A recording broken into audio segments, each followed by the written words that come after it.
কাশ্মীর ঘিরে পাকিস্তানের সাথে উত্তেজনার মধ্যে নতুন যুদ্ধবিমান কিনতে যাচ্ছে ভারত। ২৬টি রাফাল এম ফাইটার জেট ক্রয়ে এরই মধ্যে চুক্তি হয়েছে ফ্রান্সের সাথে। ভারতীয় নৌবাহিনীতে যুক্ত হবে অত্যাধুনিক প্রযুক্তির এই যুদ্ধবিমান। এতে রয়েছে উন্নত রাডার ব্যবস্থা ও ইলেকট্রনিক ওয়ারফেয়ার, যা সুরক্ষা দিতে পারে শত্রুপক্ষের মিসাইল থেকে, এড়াতে পারে নজরদারিও। চুক্তিটিকে ভারতের সামরিক প্রস্তুতির গুরুত্বপূর্ণ পদক্ষেপ হিসেবে দেখছেন বিশ্লেষকরা। শ্রীলঙ্কা আবারও রপ্তানিতে শীর্ষে।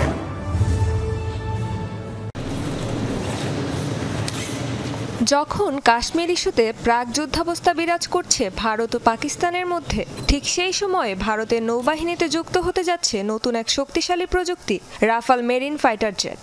সোমবার ফ্রান্সের সঙ্গে ৬৩০ বিলিয়ন রুপি মূল্যের ২৬টি রাফাল এম যুদ্ধবিমান কেনার চুক্তি সই করেছে ভারত। ভারতীয় বিমান বাহিনীতে বর্তমানে ৩৬টি রাফাল যুদ্ধবিমান থাকলেও নৌবাহিনীর বিমানবহর মূলত গঠিত রুশ মিগ-29 জেট নিয়ে। তবে এবারে সংগ্রহে যুক্ত হতে যাচ্ছে ২২টি ১ আসনের এবং ৪টি ২ আসনের রাফাল এম ফাইটার জেট। কিন্তু এই যুদ্ধবিমানটি কেন সবার থেকে আলাদা? রাফাল এম বিশেষভাবে ডিজাইন করা হয়েছে নৌবাহিনীর জন্য, যা রণতরী থেকে সরাসরি উড্ডয়ন এবং অবতরণে সক্ষম।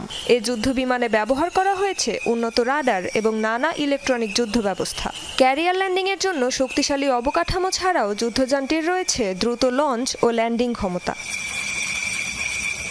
রাফাল মেরিনের অত্যাধুনিক অস্ত্র ব্যবস্থা এটিকে air to air, air to ground এবং অ্যান্টিশিপ মিসাইল সহ বিভিন্ন ধরনের যুদ্ধে ব্যবহারযোগ্য করে তোলে। এছাড়াও এর সাথে রয়েছে একটি বিশেষ সুরক্ষা প্রযুক্তি, যা শত্রু রাডার ও মিসাইল থেকে বিমানটিকে রক্ষা করতে সক্ষম।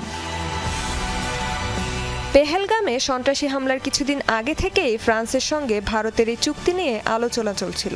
তবে হামলার পর বৃদ্ধি পেয়েছে ভারত পাকিস্তান সম্পর্কের উত্তেজনা। আরও প্রবল হচ্ছে যুদ্ধের শঙ্কা।